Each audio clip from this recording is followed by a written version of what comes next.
Hey guys, it's me, James, you know me, and I have been diligently listening to all of the albums that you submitted to me, and I finally got some people from my family and to submit them to me, and I got up to the nice round number of 30, and I have listened to all of them now, in some cases multiple times, and I figured it was about time for me to reveal the tier list to you all. I'm gonna make this helpful video with Jordan's help.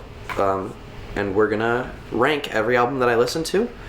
I'm sort of judging these albums in relation to each other, and I'm also sort of judging them based off of their overall, where I feel they would rank in the overall list of albums that I've listened to. So some of these are a little bit lean more one way or the other, but I decided initially I was just gonna do it based off of how good they were musically, and then I realized that's very mean to the ones that I liked less.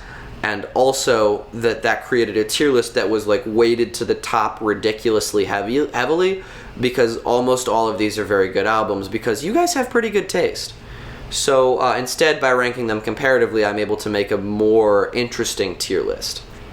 I'm going to go through these in the order that I listen to them, approximately, in approximately the order that I listen to them, and I'll give a little bit of discussion about why I'm putting every single one where it is. As you can see, the tier list has probably changed a little bit from the initial conception. I mentioned some things to some people. I don't know exactly what I said to who.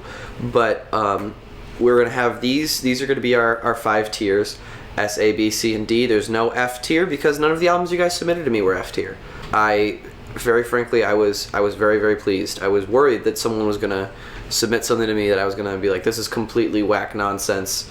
And I don't enjoy it, but thankfully every album that was submitted to me was at least decent, and every single album had at least 1 or 2 songs that I liked. Some of them have become some of my new favorite albums, and I am so excited to talk to you about all of them. Another thing that I'm going to be doing for this one that I didn't think a lot of other people were doing is I noticed that all the other people who were doing album review stuff were always listing their favorite tracks and no one was listing their least favorite, so I decided I wanted to do that too, just to try to give a more complete sense of my views on the album. So without any further ado, let's get started. The first album I listened to was Taylor Swift's Speak Now, which was Adrian's favorite album. And almost Adrian's New Year's resolution to listen to a bunch of different albums every day of the year was sort of the reason for me coming up with this idea, or me actually getting around to doing it. So I thought that would be a great place to start. It was a very, very good album. Speak Now is a lot more of a country album than some of Taylor's later stuff. I know that she started out as a country artist, obviously, with Self-Titled and Fearless.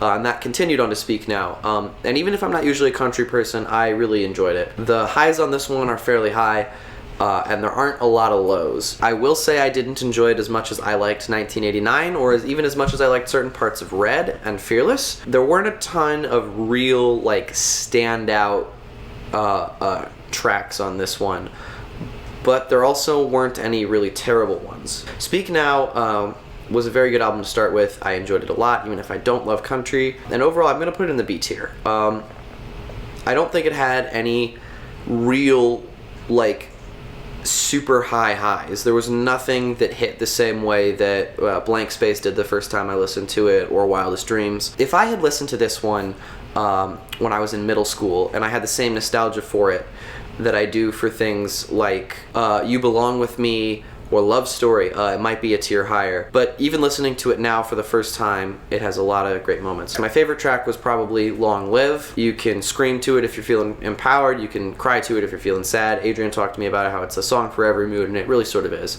I also really love the song Mean, which is a song that Taylor wrote to direct at her critics. I just love a good banjo piece. And that song has a really fun banjo line. My least favorite was called Never Grow Up, and this may be a little bit mean to say, because it was a song that Taylor wrote for her niece, for a young baby that had just been born in her family. I just don't like baby songs. Never been a fan of them. Any of the songs that are always this singer just talking about their kid, I just usually I don't like it. There are exceptions, and I think one might come up later in this list, but on the whole, just not my thing. overall, this was a very good album, and it was a great place to start. And then I immediately followed it up with an even better one, because the next one was RKS by Rainbow Kitten Surprise, which was Gwen's submission. And this one, S tier. I went into it with absolutely no expectations. The band is called Rainbow Kitten Surprise, which is a weird, very millennial title, and I 100% went into it expecting it to be like hyper pop or electronic music, because that's what Rainbow Kitten Surprise sounds like to me. And instead, this is like pure rock music. It's very, very sexy pure rock music too. They got a lot of really, really powerful bass lines, a lot of really, really good drum riffs, and a lot of great guitar solos. This album had a lot of just very, very strong moments, and a lot of really, really great songs. There's a song called Cocaine Jesus, which I went to expecting almost nothing, because it's called Cocaine Jesus, and I was like, this is going to be a silly song. And it wasn't. It wasn't silly at all. It was very serious. But it was a very good song. My favorite track was Cocaine Jesus. Really, really just a great song. And I think my least favorite, I don't even know, man. One of the characteristics that a lot of the S tiers have in common is that I have a really hard time picking a least favorite. And for this one, I think I said it was American Shoes. I don't know. I'm gonna have to listen to this one a bunch more before I can make any kind of judgment about least favorite. So please listen to it if you haven't checked it out. Next up, we have The Prophecy by Ninja Sex Party, which was Gabriel's submission. I will say, I love Dan Avidan's voice.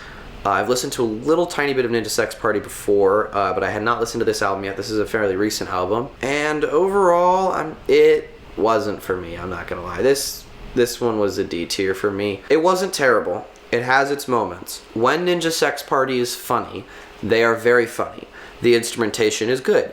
The music is well conceived of. The jokes are usually at least fairly funny. Some of the sketch interludes are pretty funny. It starts off with a weird little intro, and I'm not a huge fan of spoken word intros, but it doesn't kill an album for me. What did sort of tank the album for me is the fact that when it's not funny, it's just not good to listen to. Because all of the songs are comedy songs, when I'm not enjoying the comedy, it just makes me wish that I was listening to Dan Avidan's more serious work. Any of his 80s cover songs, some of the Starbomb music, all of that stuff is really cool.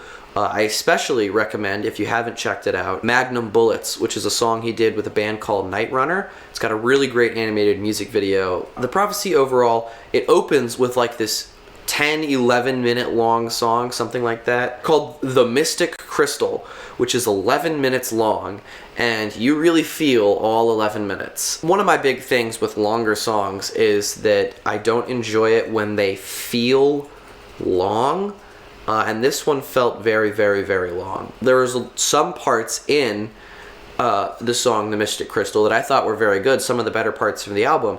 I just sort of wish that they had been their own song. Maybe if they had taken this song and chopped it up into 3 or 4 parts and like interspersed it through the album, like it was sort of telling a story.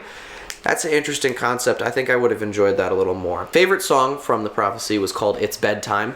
It's a very, very funny song about, it's like an alternative lullaby, and the joke is that it's a harder rock song where Dan is screaming about an army of demons and Satan outside the door, while at the same time trying to urge the listener to go to bed. So that irony is very funny. Least favorite song is called Wondering Tonight. It's just a long string of really bad sex jokes. It's like a play on one of those old, like, you know, romantic songs about somebody who's lost, somebody who's left you, and it's a lost love, except the whole chorus is just euphemisms for wondering who they're fucking, and not even gracious or clever euphemisms, just crude ones that I didn't find particularly funny. I imagine, you know, it's hard to not just find the words "whose hog are you snarfing on tonight" like at least a little funny, but at the same time, listening to it really made me deeply uncomfortable. So yeah, that's my thoughts on The Prophecy. Overall,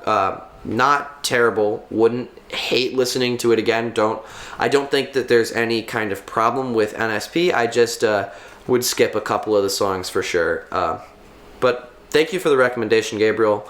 and I'm glad I listened to it. Next up was Jacob Meyer's submission, Miami Memory by Alex Cameron. I knew absolutely nothing about this one going in. I had never even heard of Alex Cameron. I had an absolute blast listening to it. This is kind of one of those alternative pop albums. It's got all kinds of very deep subject matter on it, like dealing with parental figures, dealing with sex work, dealing with abusive relationships. And it's also, despite dealing with these heavy subjects, it manages to be really funny at times too. Like, I think I genuinely laughed more listening to this one than I did listening to the Ninja Sex Party album. And it also has the advantage of being, I think, stronger musically. It's a very, very good album, and I'm going to go ahead and just put it right up in the S tier, which is definitely where I think it belongs. It's got a lot going for it. I didn't hate any of the songs on here. I went through the whole thing and I enjoyed every single second of it. Alex Cameron has a great voice. He's got great instruments backing him up, and he's got some absolutely excellent songwriting chops. My favorite song on here was Gaslight, which is a very, very funny but also very fun song. It's written like a normal romantic song, but it's about gaslighting, and he's actually gaslighting the listener in the song. I thought it was hilarious. I keep listening to it over and over again because I think it's very, very funny. My least favorite song was called Other Ladies, and I still enjoyed it. Miami Memory by Alex Cameron. It's got some nice tropical vibes on it for the Miami feeling. Please go check this one out if you haven't listened to it. I very much recommend it. Next up is Vessel by 21 Pilots, which was Drew Moore's submission. I had already listened to a whole bunch of the songs off of Vessel, and I really enjoyed them, so I thought it was kind of cheating at first, but I'm very glad that I finally listened to the whole thing all the way through. This was an A-tier album. Everybody's probably, familiar with 21 Pilots, and I imagine most of you have probably listened to this album before. And I'm very glad that I finally got around to it. Tyler Joseph just has such, songwriting talent. I think he's gotten stronger since then. I need to listen to Trench all the way through for sure, as Jordan keeps reminding me. There was a lot to love on Vessel, and I really did enjoy it. Picking my favorite song was probably the hardest part of this whole thing. Guns for Hands has been one of my favorites for years. I love the chorus. I love the instrumentation on that one. House of Gold and Car Radio are two sort of classic 21 Pilots songs. But I've always liked Migraine, Guns for Hands better. But I think overall, my favorite song on this album is actually Trees. I can't really articulate why. It's just, in my opinion, the best one. I get the most out of it every time I listen to it. I really enjoy the themes, and I really enjoy the lyrics. Worst track on here I think I put was Truce. Generally speaking, the second half of the album is a little bit weaker than the first half, because it opens with a whole bunch of really great tracks all in a row. There's a couple of weaker ones, but none of them are terrible. There's no real horrible bad moments, and there's no real letdowns either. Overall, this was a very solid album. If you haven't listened to it somehow, I highly recommend checking it out. Next up was The Boom Boom Room, Side A by Palaye Royale. I'm going to pronounce that wrong, and I am not going to try to fix it, which was a C-tier album for me. Shaban submitted it to me. This was sort of the epitome of a C-tier album. There was nothing about it that was bad.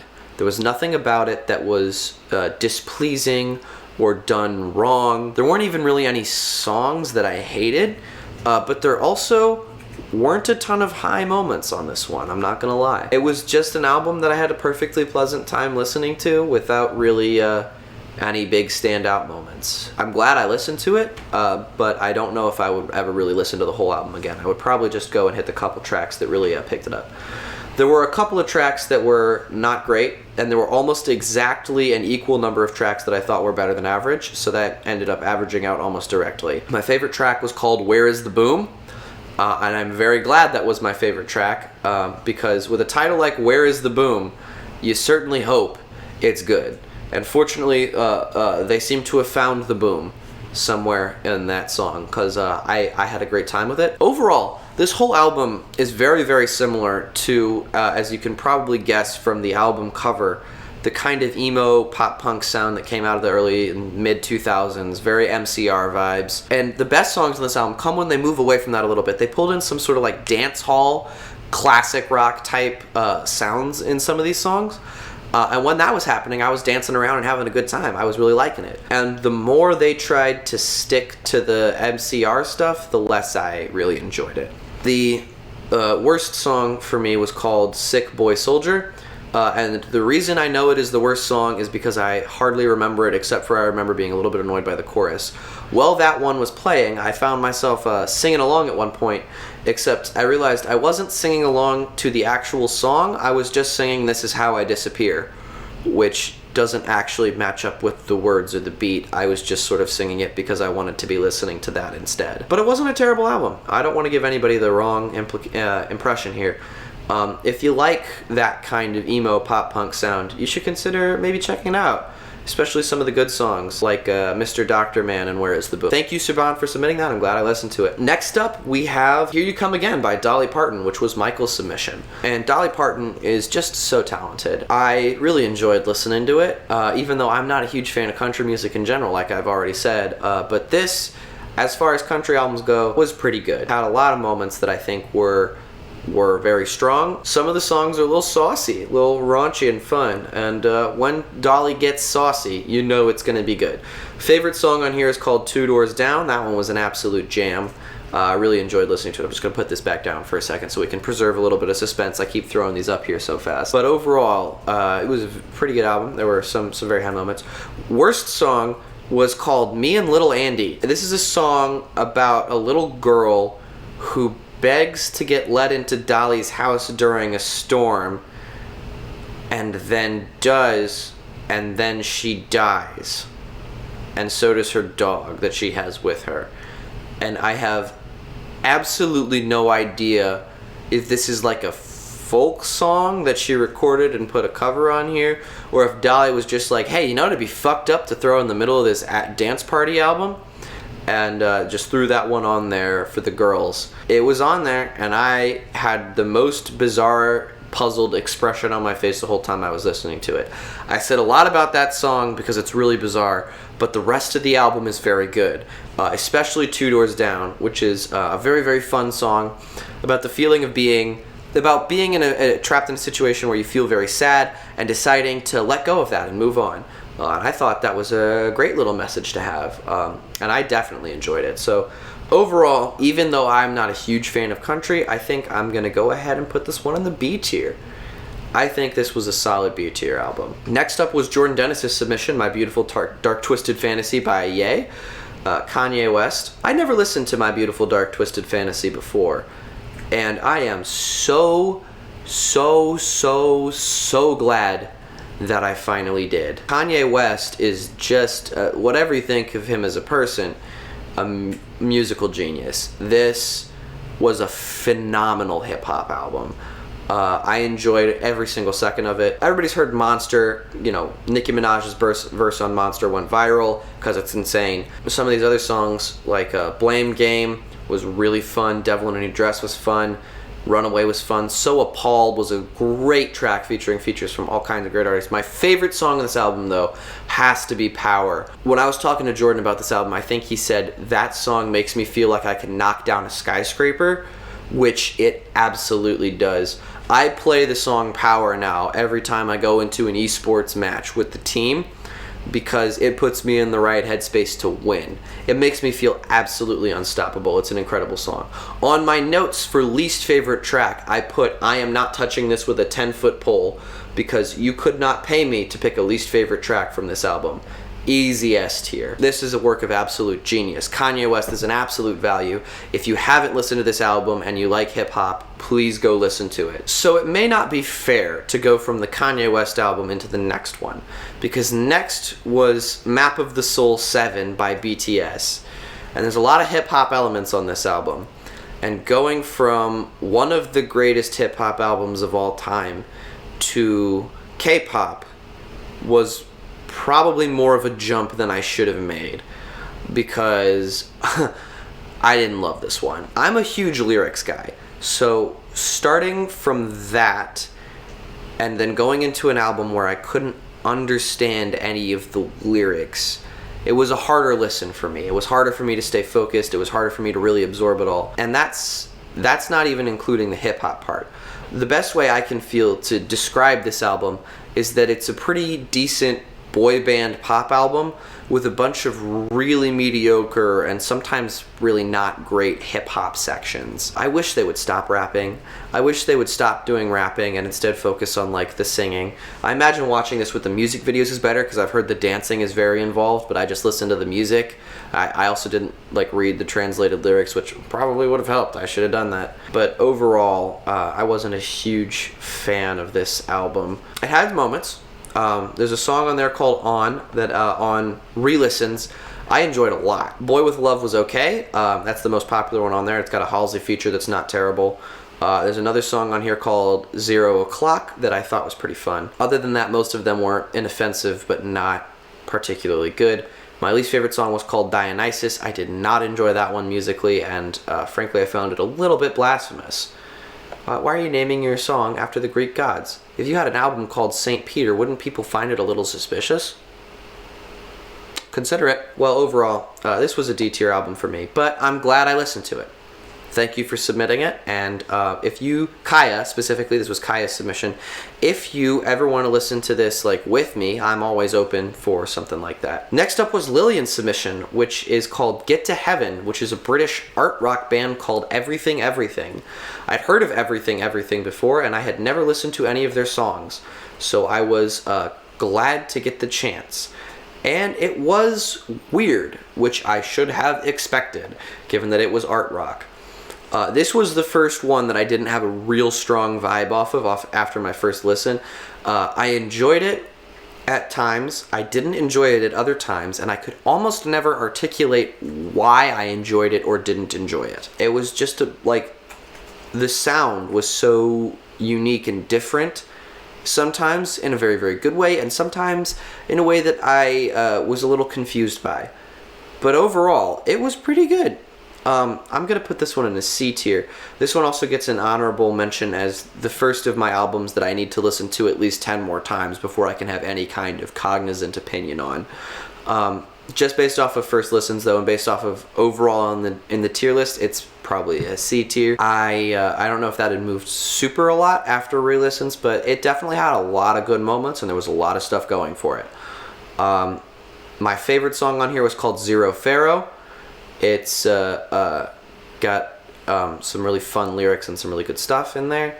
And my least favorite song was called, where's my notes? No Reptiles. I remember being annoyed by the chorus of that one, and every time, if I'm ever annoyed by the chorus of a song, that's not a great sign. But hey, again, this is one of the albums that I need to re-listen to the most. So Lillian, feel free to message me again in 3 weeks or so, and I'll try to listen to it again, and we'll see how I feel about that. Thank you for submitting it. I'm glad I listened to it. And again, if you like art rock, or if you're interested in like alternative music in the most alternative sense of the word, go check this one out. It was really good. Next up was Jordan's submission. Hi, Jordan. He's over there. Which was Father John Misty's Pure Comedy. This one, I need to drink water. Hang on. Okay.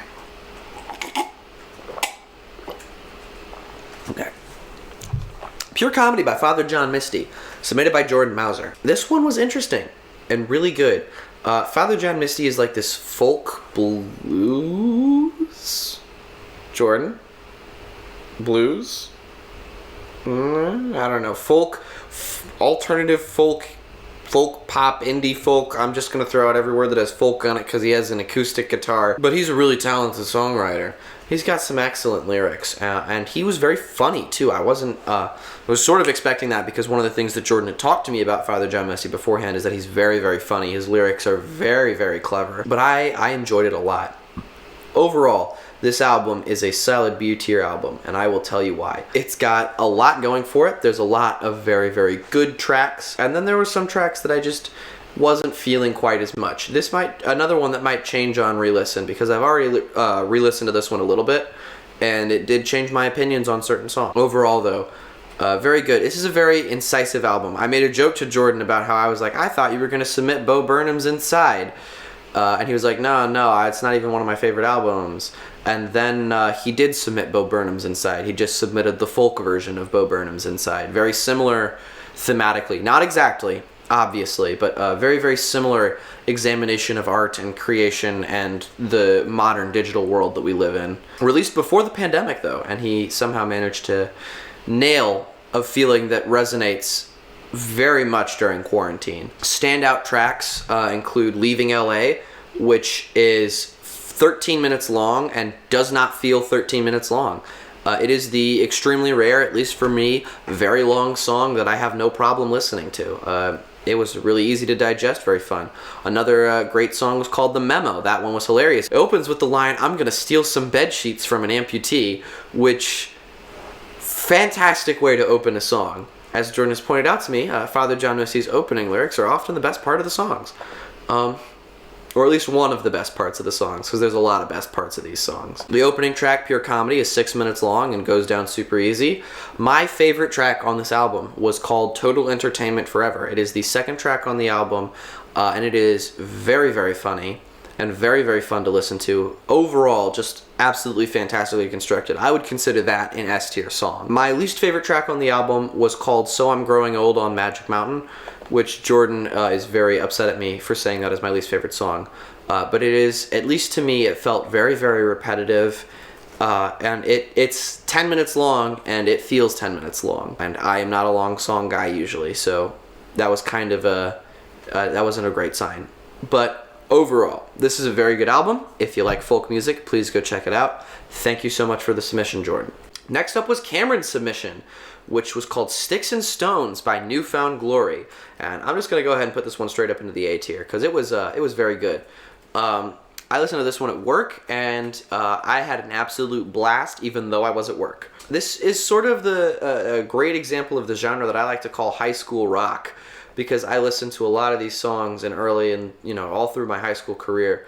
Very much that not indie, like alt emo, alt pop punk kind of vibe.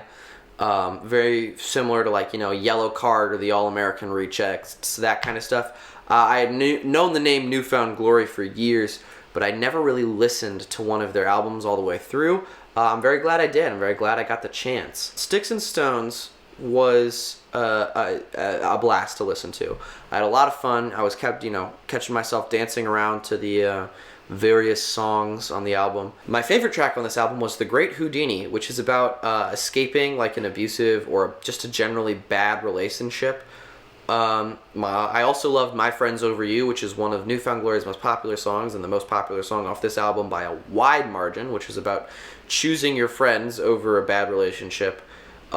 Anytime this band is talking about a relationship that is shitty, abusive, genuinely mistreatful, anything like that, the song is going to pop off. And I really enjoyed it a lot. My least favorite song on this album was called Forget My Name.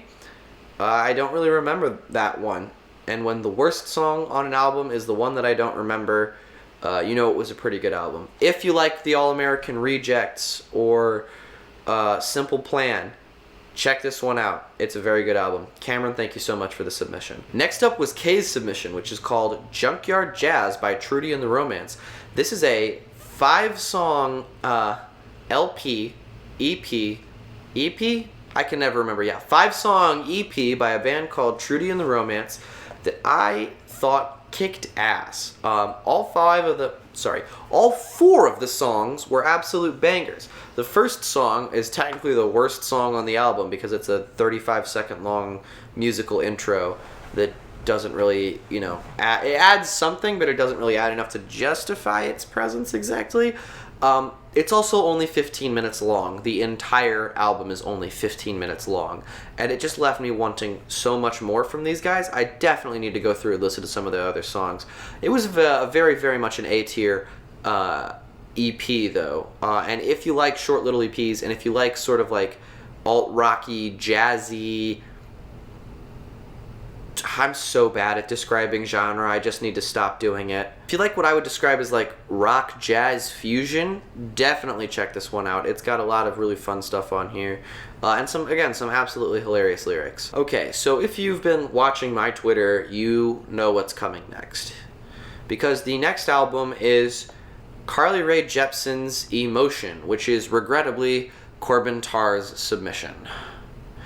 I hate agreeing with Corbin Tarr on anything. I hate validating his opinions. I hate acting like he's correct about something because it makes him the most egotistical son of a bitch on campus, and he will never let me live this down, but this was an S-tier album.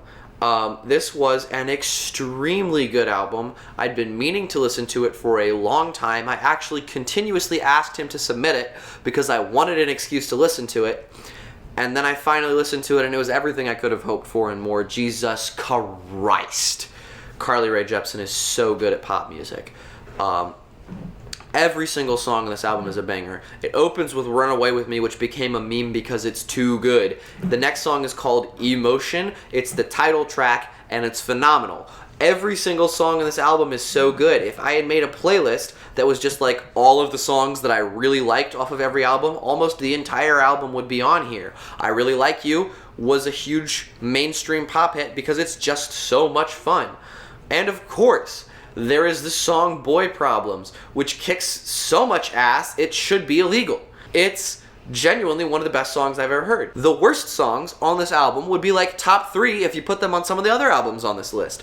The best songs on this album are some of the best pop songs I have ever listened to. Best song, I can't even really pick.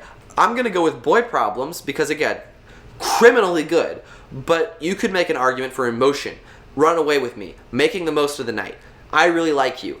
90% of this album is so good, you could say it was your favorite song off this album, and I would be like, yeah, that makes perfect sense.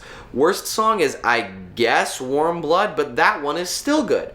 If you like pop music and you haven't listened to this album, what the hell are you doing? Go listen to this album. If you don't like pop music, yes you do, go listen to this album. It will make you like pop music. Oh my god. So good.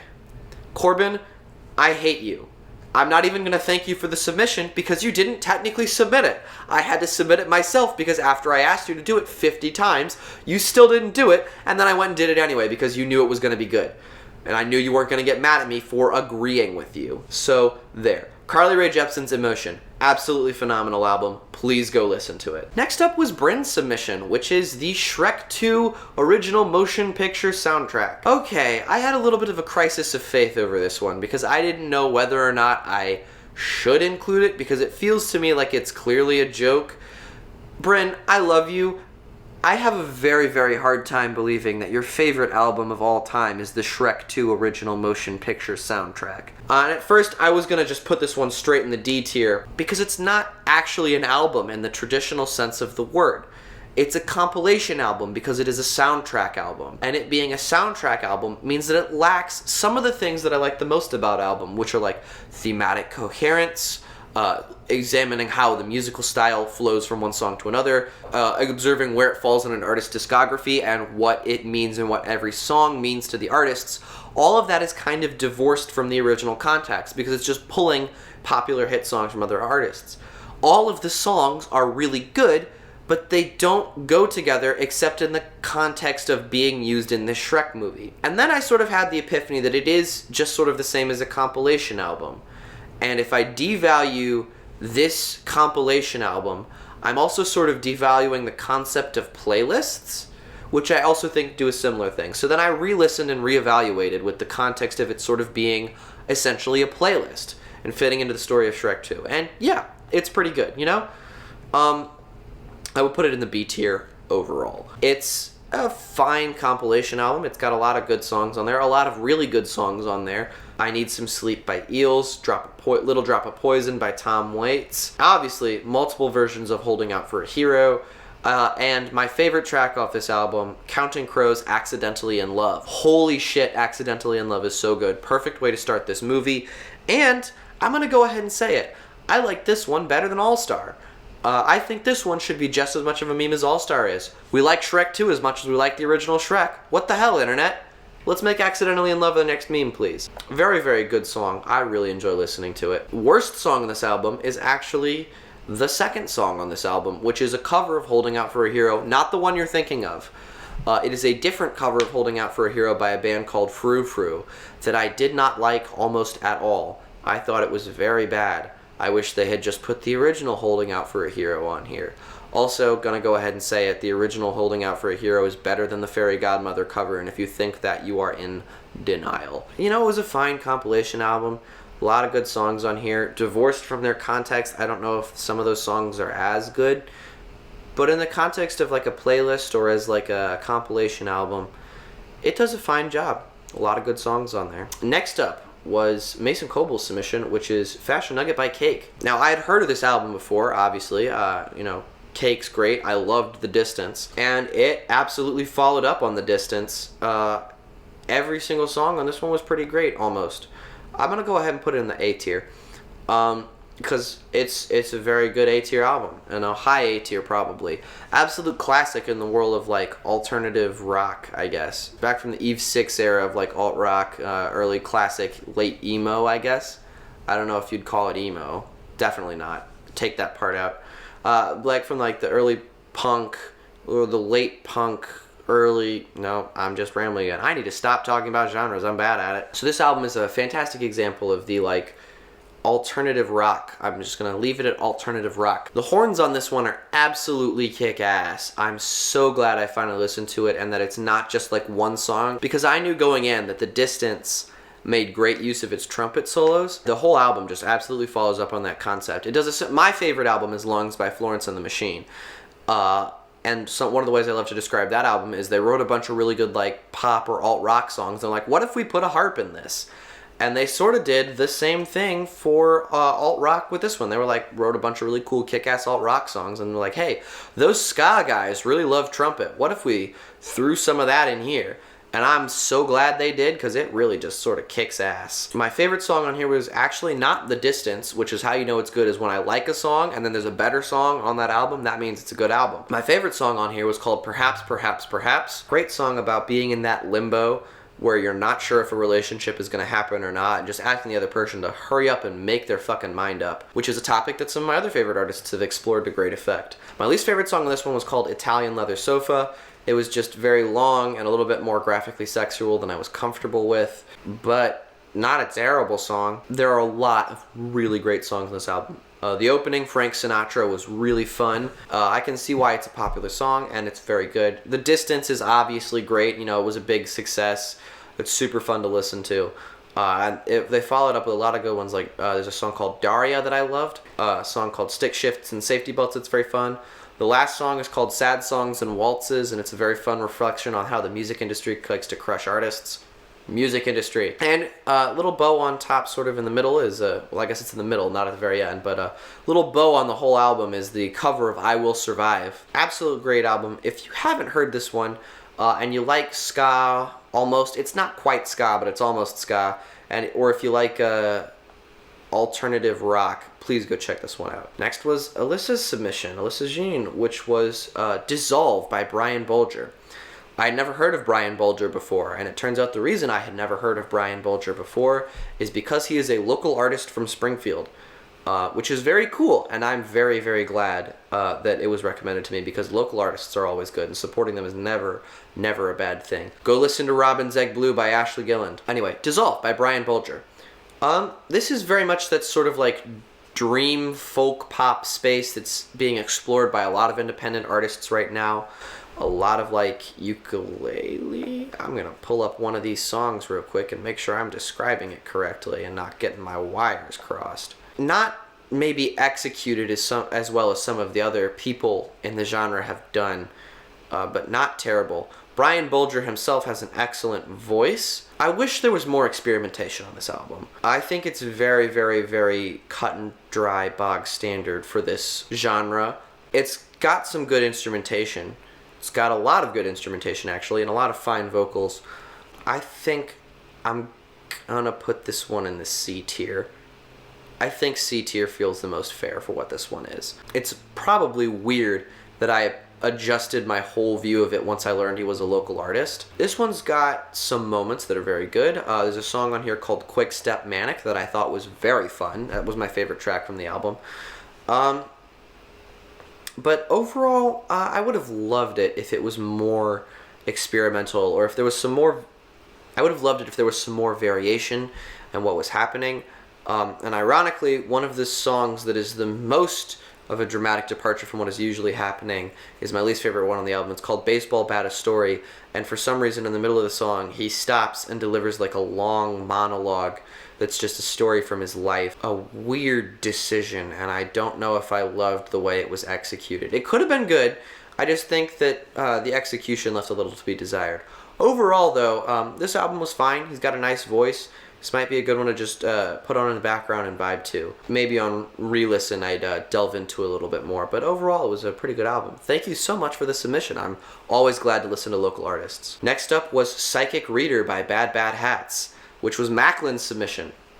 My notes for this one just says we love female vocalists. And we do love female vocalists. I need to re-listen to this one about 1,000,000 times.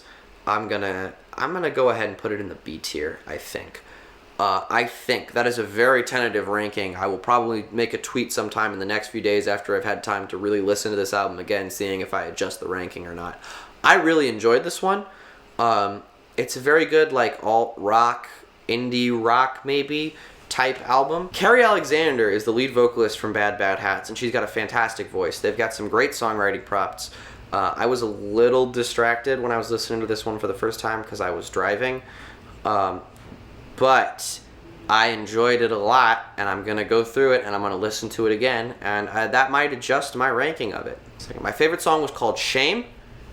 I enjoyed it quite a bit. There's also a song on here called Fight Song that is infinitely better than the more popular Fight Song that you've definitely heard of. And the title track, Psychic Reader, was really fun. I didn't list a least favorite track from this one, probably because I was driving when I was initially listening to it, and that's almost always when I pick the least favorite track, because otherwise I can never do it and I end up dithering for way too long. But overall, very good album. Thank you so much for the submission, Macklin. I will listen to this one again and get some more concrete opinions on it, and then we'll see how that goes. Next up was Esther's submission, which is Nectar by Joji, aka Filthy Frank, in his evolution into a legitimate musical hip-hop artist. I am so glad I got submitted this one, because I'd heard that Joji had sort of transitioned into hip-hop, and I'm very glad that I listened to it. Even though I just said it's phenomenal, and it is, and you should all listen to it, this one's an A tier for me for an interesting reason, and that is that the construction of the album seemed off at times. And when I talk about the construction, I mean the order of the songs seemed a little weird. It just sort of seemed like they all sort of got thrown in there. I don't know how intentional the ordering was. I would have to ask Mr. Joji himself. But there were times on here where a song would transition into another one and I would feel jarred. And the worst example of this, and my least favorite track from the whole album sort of, was the final song, Your Man, which is a fine song, but it did not feel like a closing number. For me, it's very important that an album has a good closing track, because I really like it when there's a nice bow on the end. Sometimes, like actually in Brian Bulger's album, Dissolve, one of the highlights was the closing track. It was sort of a fun little transition back into the opening number. I love it when they loop like that. I always think it's fun. I really love it when a closing track feels intentionally chosen. It feels like one of the better tracks from the album, and it feels like a really good bow on the end to tie everything up nicely. And Your Man did not feel like that. When the song started, I actually thought, man, it'd be hilarious if this was the final song. And then it was the final song, and I felt cheated. Other than that, though, this is a really, really good album. It's scarily consistent. It goes into this sort of like lo-fi, trip-hop, alternative R&B genre that's just really fun to listen to. The opening track is called Ew, and I put it on and I actually had to stop listening to this album 2 separate times because I was too sleepy within the first few notes, and I was like, I need to be fully awake and ready for this one so that I can be dialed in and appreciating every second. And I was dialed in and appreciating every single second, and I'm so glad I was, because there's a lot of really fantastic songs on here. My favorite track on this album was called Daylight. It features Diplo, and it was just this absolutely ethereal, almost masterpiece of a song. Easily an S-tier song, and definitely my favorite track on this album. If you're at all curious about how Mr. Filthy Frank is doing in his later years, you should check this album out, and the answer is he's doing some really wonderful artistic stuff. Please go check this one out. Esther, thank you so much for the submission. Up next was Noble Jones's submission, which is Miracle Musical. The band is called Miracle Musical. The album is called Hawaii Part 2. This is a Tally Hall side project, and I didn't know that at first. I went into this completely blind, having never heard anything about the band or the album. And I'm going to go ahead and put this one in the C tier, but I'm also going to say this is a very high C for me. It gets a little weird at times, sometimes too weird. Some of the experiments I think they tried here didn't work as well as they could have. There's a song on here called The Mind Electric that is a very, very good song with some absolutely killer lyrics that also has this random, like, it's a 6-minute long song because the first half of the song is just backwards vocals being played randomly over the instrumentation. I think if they were going to do this thing with the backwards stuff, they should have had the song be completely mirrored at the halfway point and had it be that the lyrics were backwards and the audio was forwards, and then tried to match it up so the audio still sounded good backwards, or done something like that. I don't know. It was a really interesting option. But there's a lot of really good songs on here. I really enjoyed the song Labyrinth, which is a weird rap number that came out of nowhere in the middle of it. It's a hip-hop song, but it was really good. It's got this like 8-bit backing track that I had a blast with. There's a song called Murders on here that was super fun. There's a song called Time Machine that has some odd audio, but I enjoyed it. And there's another song called Stranded Lullaby that I thought was great.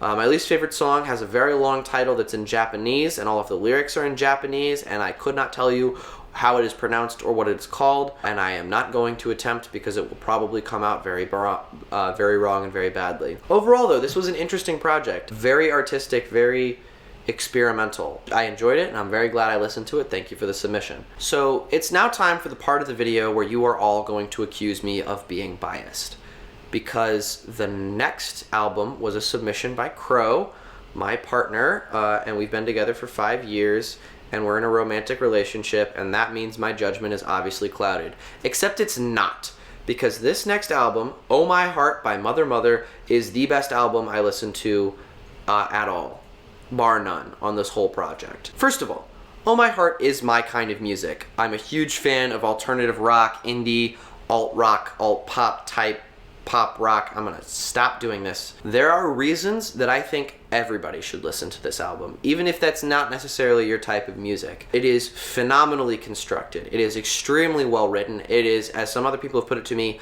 scarily consistent. It has some of my favorite songs of all time, and every song just kicks ass. It opens with Oh My Heart, which is an incredible song and a great way to start it off. Then it goes into Burning Pile, which has been super popular on TikTok recently, and there's another great song, another great rock song called Body of Years. And this is where the album really starts to shine, is in the construction. I just criticized one of the other albums for it, and this one I have nothing but praise for. Every single song flows into the next song almost perfectly, and the songs feel like their positions on the album were intelligently chosen in order to make sure that there was nothing like too similar right after each other. It never gets boring. It never feels tedious. It always feels absolutely incredible, and every song on here is phenomenal. It has one of the 2 contenders for best 3-song sequence on any album in my consideration, with Wisdom, Body, and Ghosting, which are 3 of my favorite songs I've just ever heard. Wisdom is a super fun song. Body is a classic for a lot of reasons. And Ghosting is one of my favorite songs of all time. To put it the Stefan way, this song has everything. We have ghosts, we have Halloween references, we have relationships that once failed getting back together, we have people admitting their own flaws and overcoming them. It's just so good. This is a song that I would describe as holistically good. That goes into Hayloft, which is a TikTok sensation and a very fun song to listen to. I didn't like this song at first, and I grew to love it, which then transitions into Wrecking Ball, a song that had an intro that made me audibly go, oh fuck yes, when it started playing. Every song on this album is absolutely fantastic. I couldn't pick a least favorite. If you put a gun to my head and said, which song on this album do you like the least, you might have to shoot me. And my favorite song on here is probably Ghosting, but you can make an argument for any of these tracks, and I'd be like, yeah, that makes perfect sense. This album is absolutely phenomenal. Please go listen to it if you haven't. I really, really enjoyed it. It is absolutely great. Next up after that, continuing a very strong streak, we have Favorite Worst Nightmare, which was Miranda's submission. This is an album by Arctic Monkeys, one that I'd never listened to all the way through before, one that I was looking forward to quite a bit. I'm going to put this one right in the A tier because that's where it goes. It's great. Arctic Monkeys are a very consistent, very, very good band with a very strong sound that I absolutely love. And this one concludes with one of the best closing tracks, one of the best closing tracks on any album I've ever listened to, 505. Oh my god, 505 is such a good song. And it really closes this album off perfectly. That said, some of the rest of the album feels like it's just sort of building to that song. It starts off a lot slower. This one has a bit of a slower, maybe even almost weaker first half. But once it gets going hard, and there's a lot of great stuff in here. 505 is obviously my favorite song off this album. Old Yellow Bricks and This House is a Circus, also from the second half, are particularly great. I think my least favorite song off this album was probably Balaclaves? The face mask thing. That's what it's called. The black face mask that bandits wear. Bandit mask. Very, very consistent album. It's hard to pick a least favorite because almost all the songs are very, very good. Highly recommend this one if you like alt rock. Or if you like Arctic Monkeys and you've listened to AM and you don't know what else to try. Listen to this one. It's good. Thank you so much for the submission, Miranda. I'm glad I listened to it. Next up was Claudia's submission, submitted under the name Humongous. Which was Poor Vida by Kali Uchis, an artist I had never heard of. Apparently she's big on TikTok, and I am not on TikTok. This was not my favorite album in the world. It had a lot of songs that felt empty. It felt like it was trying to do minimalism, and it just could have used a little more. And there were a couple of songs that I found kind of annoying. That said, my favorite song off this album is called Melting. That's a very good song. If you haven't heard the song Melting, you should go check it out. I really enjoyed it. My least favorite song was called Sycamore Tree. It was like just her voice. There were no instruments, and it's her voice doing all these weird layered things and loops. Just generally not my favorite. Felt like an experiment that could have used a little more thought before it was put onto the album. This one is D tier for me. But it's not a terrible album. If you like minimalist pop, or you like her voice, I will say, her voice is very, very lovely, and I really enjoyed listening to her sing. If you've heard her on TikTok, maybe consider checking this album out. And again, if you haven't heard the song Melting, definitely check that one out. It's super fun. Thank you so much for the submission, Claudia. I'm glad I listened to it. Next up was Kylie Compton's submission, an album called This Is It by a band called The Greeting Committee from Kansas City, a band that I'd never heard of before, and a band I am so glad I'd heard of now, because this is an S tier album. Every song on this album was pretty freaking good. I was trying to drive at the time, and I had to keep pulling open my phone while I was driving just to like the songs because I didn't want to forget about them. Pull It Together is the second song. It's my favorite song on the whole album. It's so much fun to dance to, so much fun to just vibe with. It's a great song when you're in like a stressed mood and you just need to pull it together, you know? Fantastic song. I also loved 17, Run For Your Money, Odds of Forever. Birthday Song, which is a very, very sad song for being called Birthday Song.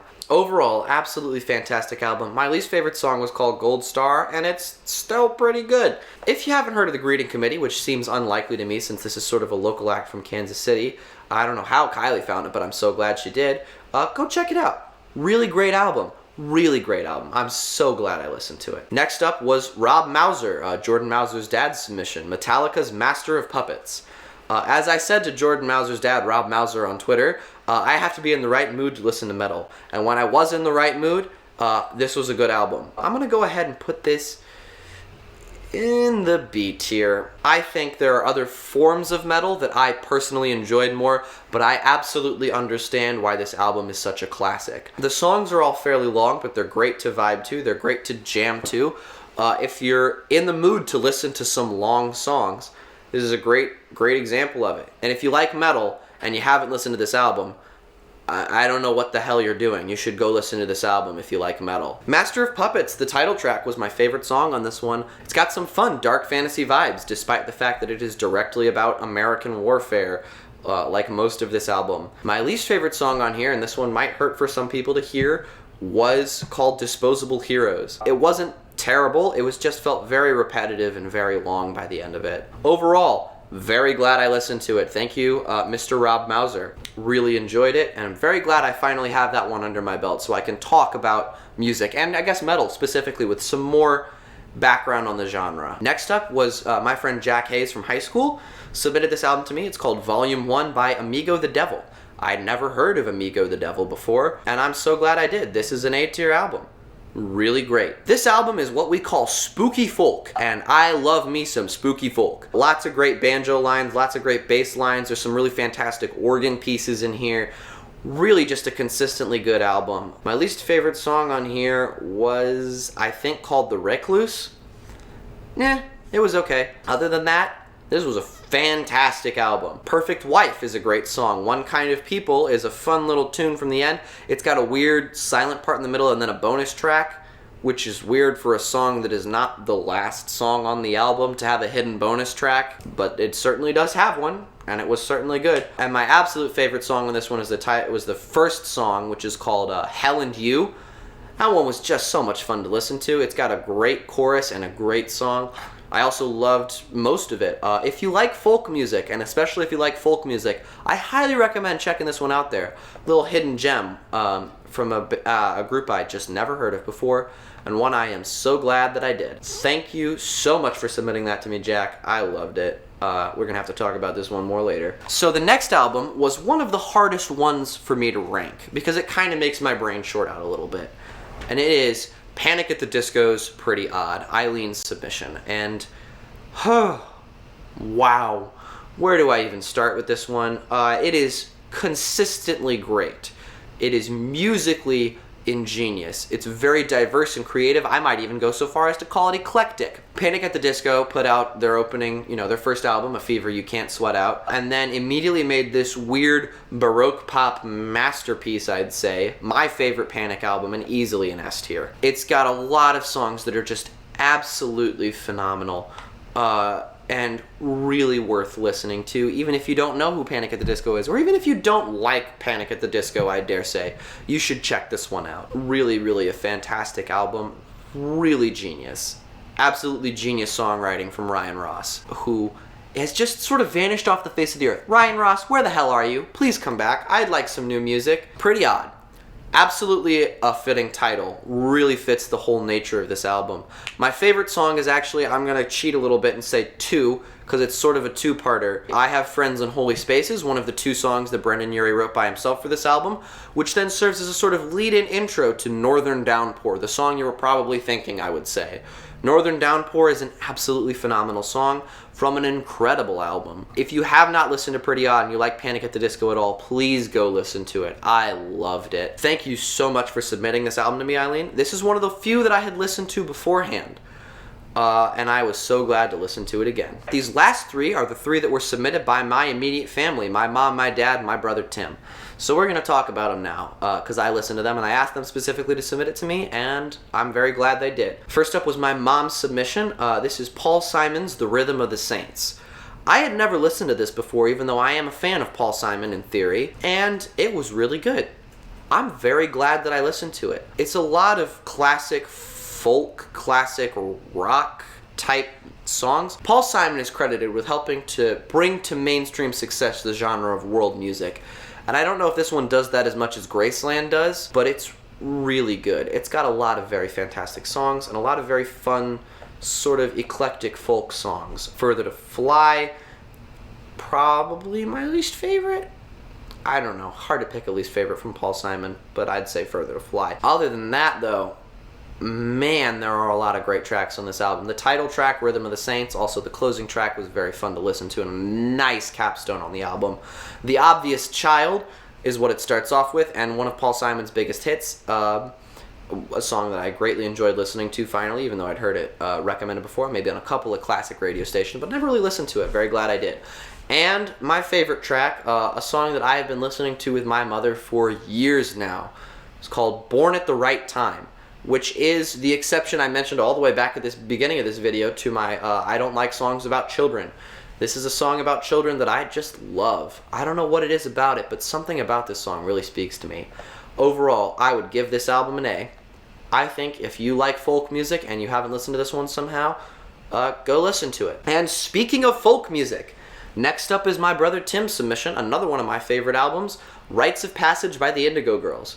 You've probably heard me talk about this album before because I've listened to it with my brother the first time we listened to it, and we both absolutely adore it. I'm going to put this one right in the A tier because I don't think there's any point in delaying on that. It is fantastic. I will say, it does falter a little tiny bit in the second half, but only a little bit. And the first half of this album is full of great songs, including some of my favorite songs maybe ever. 3 Hits, the opening number, is a criminally underrated song.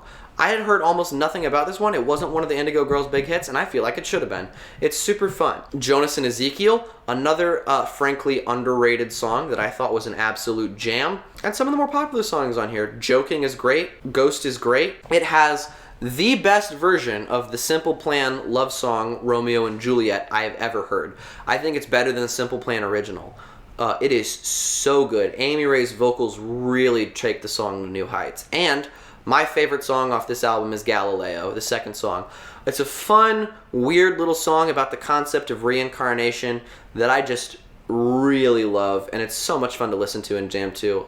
It's been one of my favorite songs for years. I was so glad to listen to this album again and get the chance to go through it. I will say real quick that my least favorite song is Chicken Man, which is absolutely as ridiculous as it sounds. Overall, though, really great album. Really fantastic album. So glad I listened to it again. And finally, my dad's submission, U2's The Joshua Tree. This is considered by many to be one of the best albums of all time. And this was my second time listening to it all the way through, and I will say that despite what all the critics say, it is one of the best albums of all time. They are completely fucking right. Oh my gosh, this is a fantastic album. And it opens with 3 of the greatest songs maybe ever written, one directly after the other. Where the Streets Have No Name is the best opening track I have ever heard on any album, and that's saying a lot because my favorite album opens with Dog Days Are Over. Where the Streets Have No Name is just an absolutely transcendent way to start an album. The slow beginning, the fade in with the Edge's guitar, and Bono's just absolutely beautiful vocals. And then as insane as it is, it leads into an even better song with my favorite song from the album, I Still Haven't Found What I'm Looking For, which is a classic rock song for a reason. It's just absolutely beautiful. It expresses so much with such beautifully symbolic lyrics. Bono has said that when he was writing this album, he wanted to evoke the feel of American landscapes, particularly the deserts of the American West, where you're looking out over these massive, expansive vistas, and he really managed to capture that vibe excellently with these songs. There is not a bad track on this album. There is not a least favorite track on this album. Every single one is just so good. Bullet the Blue Sky is a fun one to punch the air to a little bit. Running to Stand Still captures some really sad feelings. Red Hill Mining Town, In God's Country, One Tree Hill, Exit is a fantastic song, and Mother of the Disappeared is an excellent way to close it. I could talk about this album for a long time, and I probably will at some point. Absolutely wonderful S-tier album. And that's the tier list. I will be posting this image at some point on Twitter after we post this video, along with some concise little blurby reviews of all of my albums. I will probably be listening to most of these again, and I may adjust some of my reviews. This video is very long. If you watched the whole thing, thanks for watching. If you just skipped to the part where I talked about your album, thanks for doing that. I'm glad you care about my opinion, and I am happy to discuss any of these albums with you at any point in the future. I am so glad I did this, and I am so glad that I got as many submissions as I did. I really enjoyed almost all these albums, and there was something to like on literally all of them. Thank you so much for submitting me, everybody, and I'll talk to you all later. Bye.